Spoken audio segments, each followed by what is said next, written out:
God damn it, we've arrived.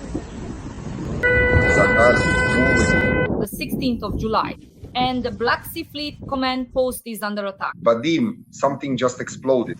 Boom, bada boom. This impactful sound is a rhythmic and powerful beat. Explosions at a military training ground in Crimea. An ammunition depot caught fire. There's an explosion. Do you hear it? No, Vasya? The Ukrainian armed forces have carried out the largest strike on Crimea since the start of the war. More than 10 ATACMS and Neptune missiles were launched. Oh, holy shit! It was resting on my shoulder. The Black Sea Fleet was attacked. Strikes on air defense bases and airfields in Yevpatoria, the Seki district, and near Simferopol. 2 S-400 systems, an S-300, and 1 Pantsir were damaged. Did it fly over? Nothing. It's quiet. Targets, air defense, airfields, and radar stations. Crimea trembled from the explosions. The armed forces of Ukraine are preparing the peninsula for the occupation.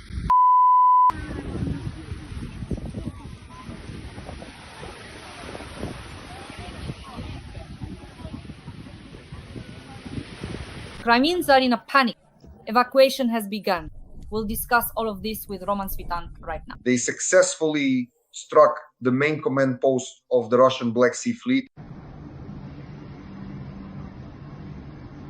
Oh, The command post of the Black Sea Fleet is under attack. There were explosions at a military training ground in Crimea, and ammunition depot caught fire. Moreover, there is information that the Ukrainian armed forces have struck Crimea. More than 10 Neptune and ATACMS missiles were launched. The strikes targeted air defense bases, the airfield in Yevpatoria, the Saki district, and near Simferopol. According to media reports, 2 S-400 systems, 1 S-300, and 1 Pantsir were damaged. Radar stations in the Saki district were also hit, and there is a fire at the military airfield. Moreover, the Ukrainian armed forces attacked the defense plant in Tula twice. The facility ceased operations for 3 days. We will discuss all this with the well-known military analyst Roman Svitan. Roman Grigorievich, welcome. thank you. I wish everyone good health. Roman Grigorievich, let's start with something positive. These are strikes on the temporarily occupied Crimea. Airfields have been attacked, air defense systems have been destroyed, or to be precise, damaged, as well as radar systems. What are your thoughts? Crimea itself is an operational cauldron. It is squeezed from 2 sides by the seas, the Azov and the Black. It's very difficult to organize an air defense system. It's just hard to do without ships. If, for example, the Russian Black Sea Fleet could cover Crimea at a certain distance, then yes, the air defense system would be complete. But since we have driven the Russian Black Sea Fleet away, at least as far as Novorossiysk, Crimea at this point, from the perspective of air defense, has become vulnerable. And the Russians will let things through. They can let almost everything through drones, especially missiles, especially ballistic ones. That's why our specialists have approached the operations in Crimea very skillfully. But most likely, it's still not the SBU, in my opinion, because the strikes are mainly being carried out with Neptunes. The Neptune is a coastal missile system that is under the command of our Navy, the naval forces, which are not commanded by the SBU. And so using Neptunes against Crimea is the most effective way to accomplish the combat mission. Although if you have nowhere else to use drones, if you really have nowhere to send them, it's better to send them to Crimea as well, because they're afraid of our drones flying over the sea. They're afraid of drones equipped with anti-aircraft missile systems. We have the Magura 5.5, which can shoot down Russian helicopters and planes. It has already proven this, that try to intercept either our missile or our drone. So the point is, if you have something and nowhere else to use it, send it to Crimea. Believe me, it will accomplish its combat mission. Why? Because right now in Crimea, no matter where you spit, you'll definitely hit the face of a Russian federalist who's trying to somehow seize our Crimea. So in this sense, it's the optimal option. Today is a perfect example of this kind of operation. The main thing is consistency. The main thing is that it shouldn't be something that happens once a week or once a month. That means this needs to be hit every day. As soon as we have that consistency, when every night, every day, enough drones are flying at Russian military targets in Crimea, believe me, the defeat will come much faster, and the issue of liberating Crimea will be resolved much more quickly. Roman Grigorievich, a few days ago, we discussed that the armed forces of Ukraine struck air defense systems in occupied Crimea. But now there is information that, in fact, there were strikes on air defense bases and an airfield in Yevpatoria, in the Saki district, and near Simferopol. The command post of the Black Sea Fleet was attacked there. I'd like us to pay attention to this as well. Well, the Saki district is most likely Novofedorivka. There were strikes there. That's exactly where the Russian naval aviation base is located. Naval aviation, it's like they're sailors, but pilots are pilots. They just walk around with daggers. That's about it. Naval aviation. So right near Saki, in Novofedorivka, there's both an airfield and a base, and there's also a storage facility for explosives of various types, missiles, aerial bombs. In other words, they have everything. The command system is there, specifically in Saki. The communications command system for almost the entire southern and Zaporizhia fronts is located right there in Saki. So there are definitely targets to hit there. That's why a strike was carried out, of course. And naturally, Simferopol is also included on the so-called airfield grounds. There's an airfield near Simferopol where anti-aircraft missile systems and radar stations of the Russian radio technical troops are located. So there are definitely targets to strike, especially since they use the Simferopol airfield as a transit warehouse. They unload and load ammunition there. And the strike was successful, meaning it penetrated well there. They took out the airfield technical equipment both near Saki and near Simferopol. Please explain to our esteemed audience who are watching us what is the command post of the Black Sea Fleet and how serious are attacks on it. Well, there is a command post and there is an alternate command post.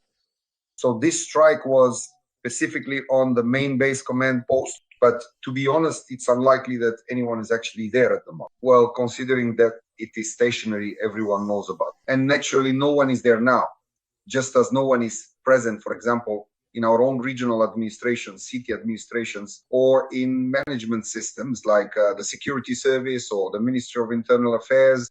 Well, there is no one anywhere in the administrative buildings since everyone knows their locations and something is bound to hit them. It's exactly the same situation at this command post. The only thing you can still get to there are the communication systems which are still present, like the server room. So those can also be taken out.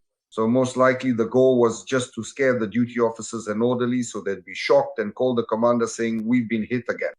That's all it is, just that. But there's also an important informational aspect to how this is presented. They struck the command post of the Black Sea Fleet. Did anyone need that? No, no one did. Well, whatever. They still hit it, and it sounds impressive. That's basically how you should look at it now.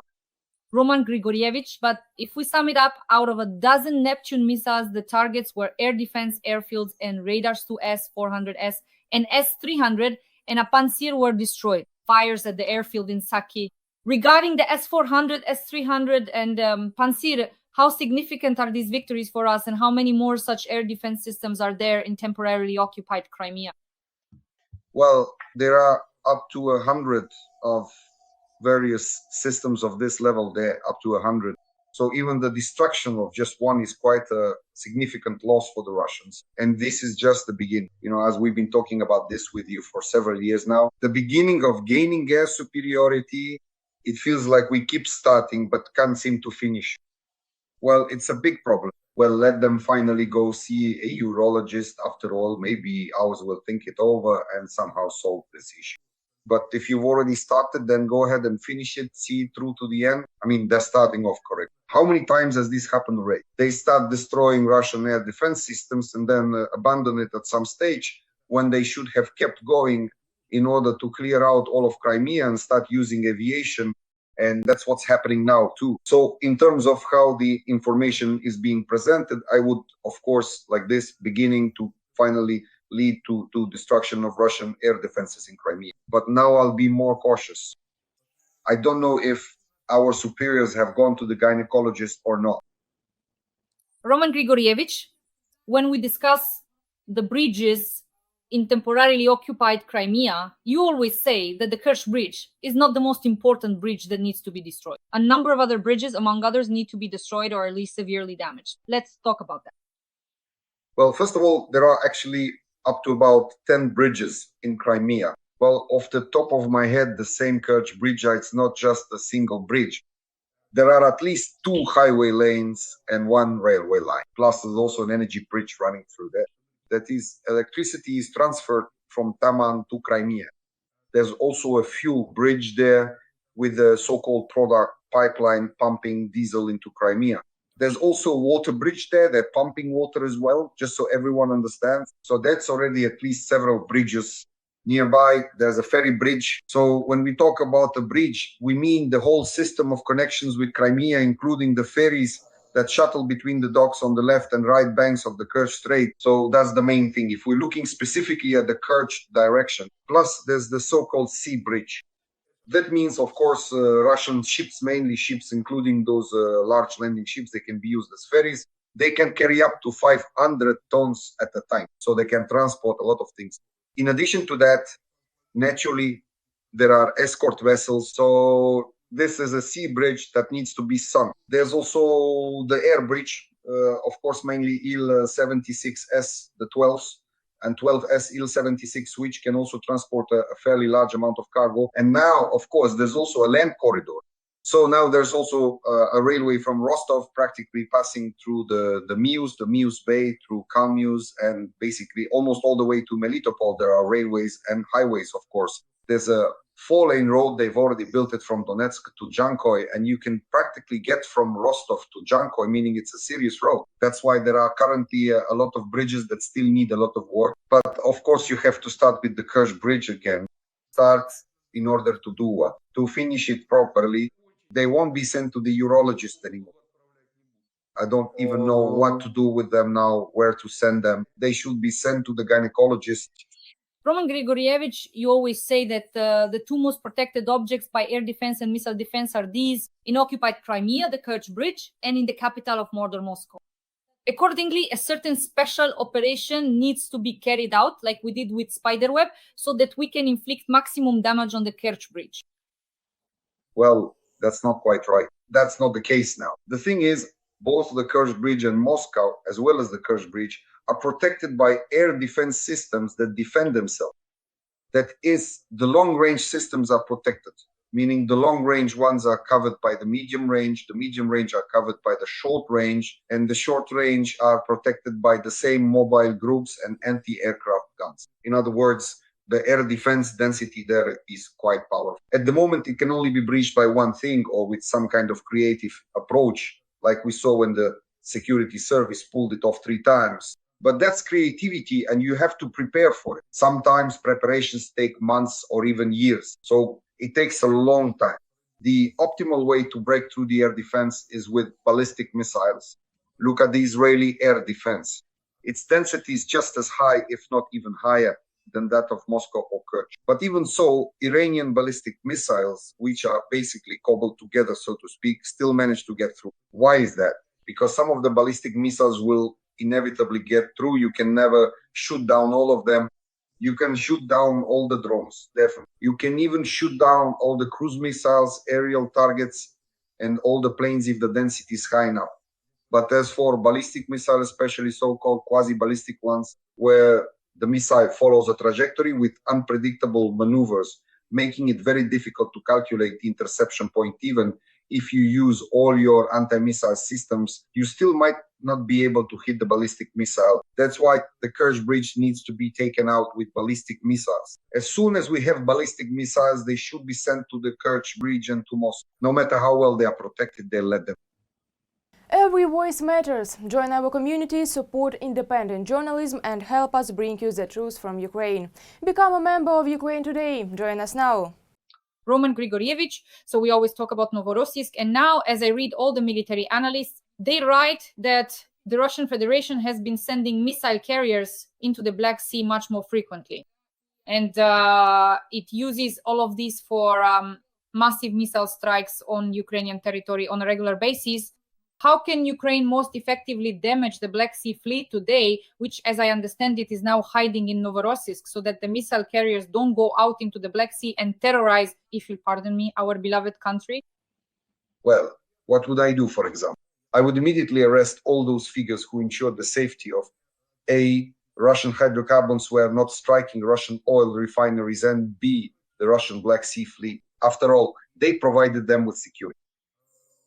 Sailing or floating, and the Russian fleet floats. That's on purpose for those who understand me. Normal fleets sail, but the Russian fleet floats. So the floating of the Russian fleet is secured in the eastern part of the Black Sea by our green activists, who set this up 3 months ago with the Saudis, proposing this interesting way of ensuring security. And what is the Russian Black Sea Fleet do? They're feeling pretty comfortable near Novorossiysk. And if they need to fire off some caliber missiles, they go out to sea, launch them, and then come back. Why? Because security for the operations and presence of the Russian Black Sea Fleet in the eastern part of the Black Sea has been ensured. But what really needs to be done? They need to be destroyed. But the real question is about these obligations. Who exactly did they make these commitments to strike the Black Sea Fleet and not to destroy Russian oil refineries? Definitely not to the Russians, believe me. Why? Because the Russians had no problem burning down our Kremenchuk oil refinery, finishing it off completely. Recently, we saw in the Poltava region, in Kremenchuk, the oil refinery was completely wiped out. So that means the agreements aren't with the Russians, or with whom then?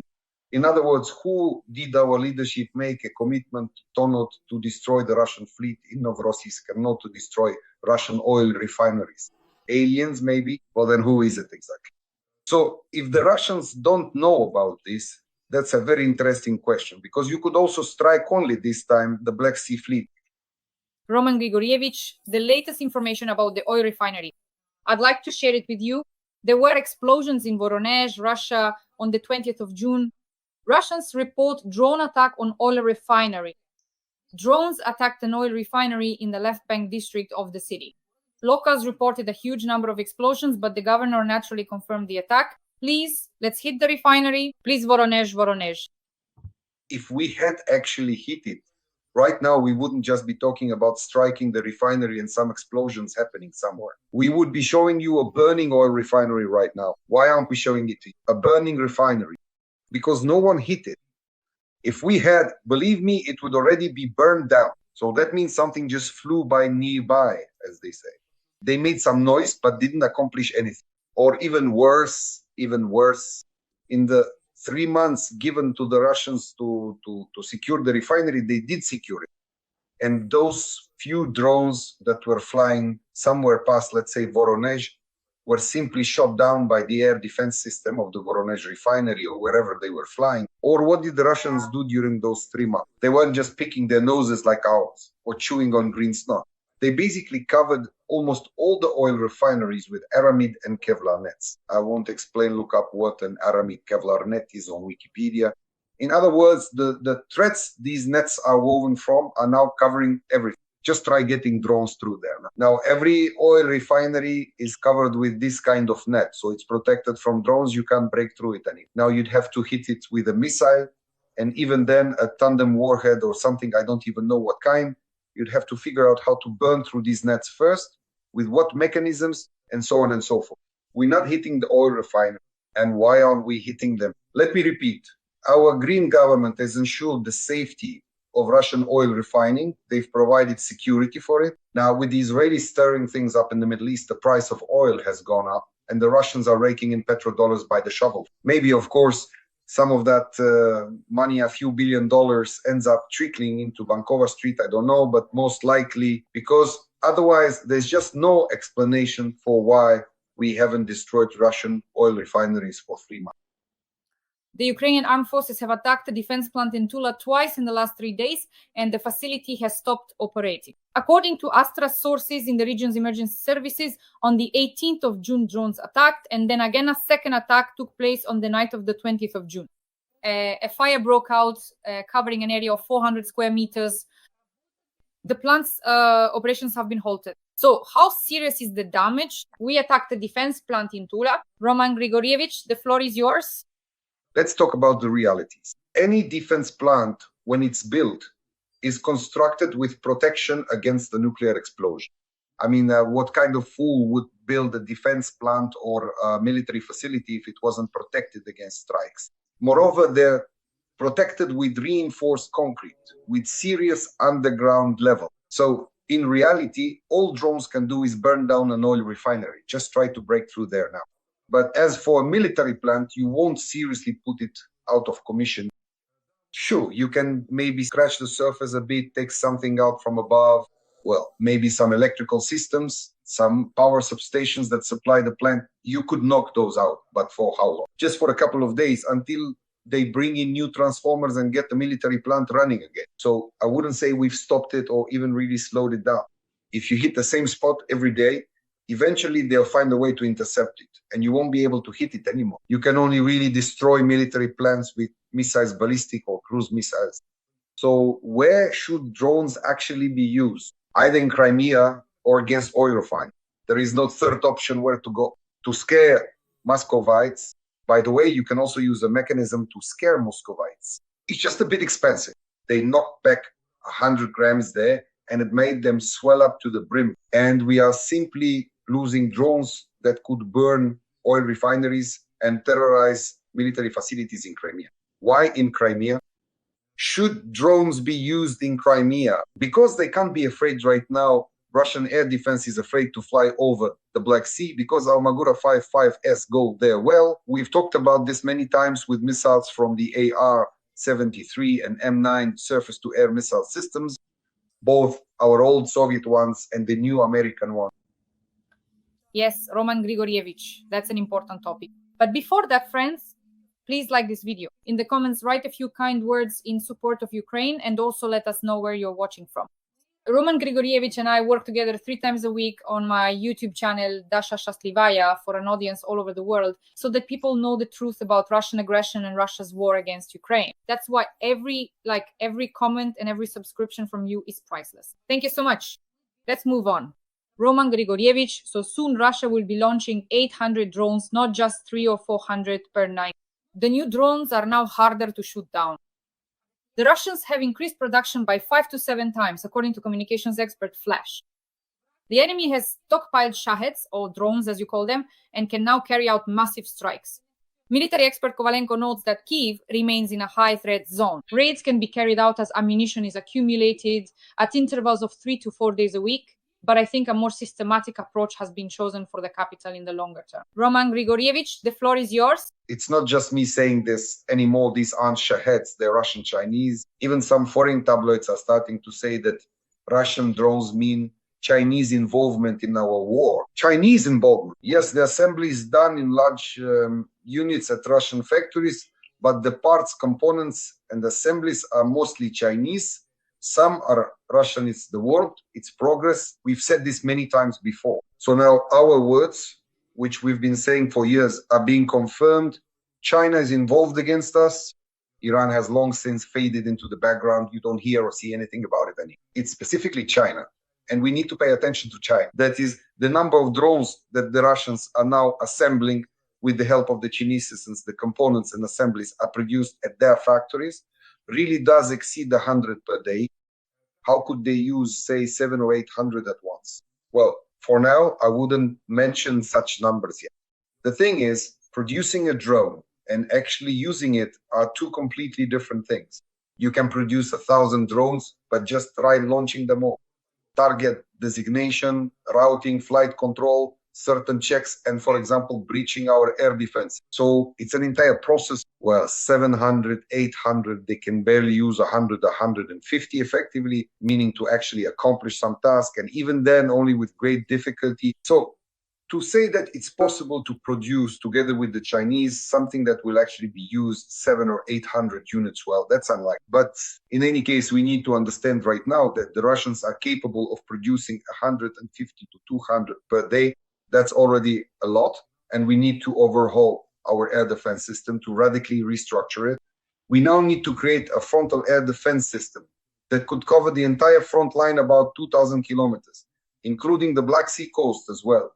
Roughly from Odessa to Belarus, that's about 2,000 kilometers, providing coverage to a depth of 50 kilometers to prevent any drones from flying over, both kamikaze drones and other drones. So this is a kind of frontal air defense system that should be, well, ideally part of, let's say, a core. Right now, We are forming core, which means that in theory, according to calculations, each corps should be responsible for an area of 50 by 50 kilometers. So within the corps, there should be air defense brigades that would prevent Russian drones from getting through. And then it wouldn't matter how many there are.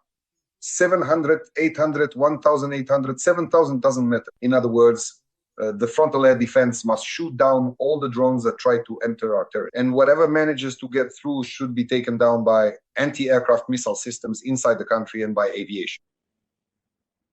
Roman Grigorievich, let's move to an important topic, the summer advance of the Russian enemy. So during the St. Petersburg Economic Forum, Putin made a statement and Peskov did as well.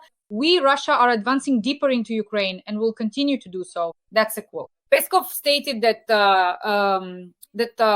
Russia doesn't need a ceasefire since it has the advantage on the front. And Putin added that the Russians have a strategic advantage on the front. That was a quote from the Russian dictators. The floor is yours. Well, I can agree about the advantage on the front. The Russians do have an advantage, but a strategic advantage, definitely not, that's for sure.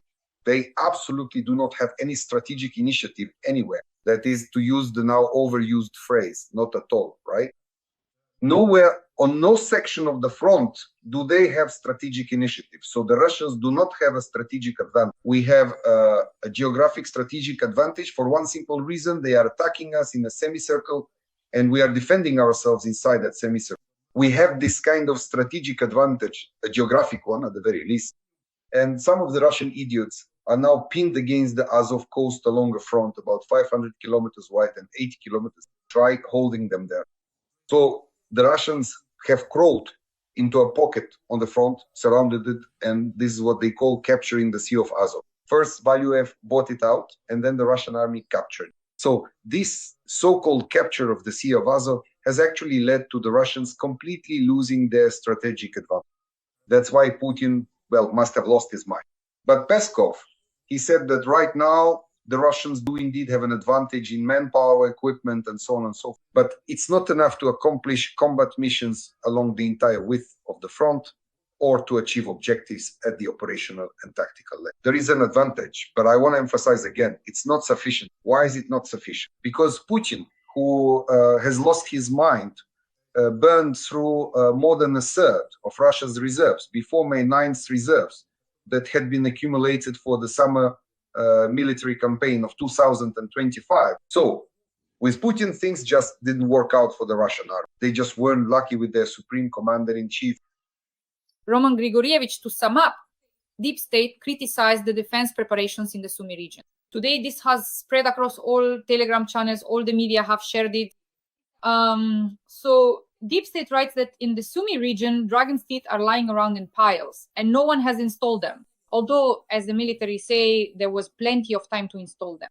Essentially, this is just a gift for the Russians who will later use these fortifications against us, Ukraine. While Russia's offensive in the Sumy region continues, the situation with fortifications is dire. Defense Minister Umerov did not want to come to the Rada today and explain how this happened. This was written by Deep State. Roman Grigorievich, the floor is yours. Well, why invite Umerov to the Rada? That he didn't come? He doesn't know what fortification is? Well, there you go. But how would he? Does Umerov know what fortification is? The fact that he's the Minister of Defense doesn't mean he knows anything about fortification. He doesn't have a basic military education. He might know anything, but not about fortification. What's the point? What's the point of asking him anything? And what's the point of him coming? He did the right thing by not coming, otherwise it would just be embarrassing. You should be asking the person who appointed him. So ask the one who appointed him what idiot thought it was a good idea to make Umerov the Minister of Defense. That's the real problem. And now let's say the question of fortification. Well, I completely disagree. Just because dragon's teeth are lying around somewhere doesn't mean we don't have fortification. It only means one thing, that somewhere dragon's teeth are lying around for which Ukrainian taxpayers' money was spent. But that doesn't mean at all that we lack fortifications. These are two entirely different things. In other words, we need to find someone's teeth, some dragon's teeth, or at least find that dragon and cut something off so it becomes a dragoness. But that's a different matter. That's a question for our law enforcement agencies. Roman Hajhorovich, what is the current situation in the Sumy region. As we wrap up our conversation today, this is very important. It's the same as in Kharkiv region, in Vovchansk, and in Lipchi. In other words, the Russians have run up against a certain defensive system and we're holding them there now. It will be the same way. Just like we've been talking about Vovchansk for a year. Where are the Russians? In Vovchansk. And today, where are you Russians? In Vovchansk. And where will they be tomorrow? Still in Vovchansk. It's exactly the same situation here. Where are they? In the Yunakivka area. Yesterday they were there, today they're there, and tomorrow they'll still be somewhere around Yunakivka. Just like with Vovchansk and Lipsy, that's how we'll be talking about part of this bridgehead. Nothing more than that. Yes, I just read that a military public page published photos of construction materials in the Yunakivka area right near the border with Russia. They're also discussing that, according to Deep State, there are some issues with the fortifications. Dear audience, please like this video. In the comments, write a few kind words in support of Ukraine, as well as where you're watching from. Let us know again where you're watching us from and whether you agree with the overall situation. What do you think? This is very important. I read every one of your comments. And of course, please support us with a like and a subscription, because the more likes, subscriptions, and comments we get, the more people will see this video. Roman Grigorievich and I go live 3 times a week, Monday, Wednesday, and Friday on my YouTube channel. Roman Grigorievich, thank you. And as always, we will see you again next week without fail. Goodbye.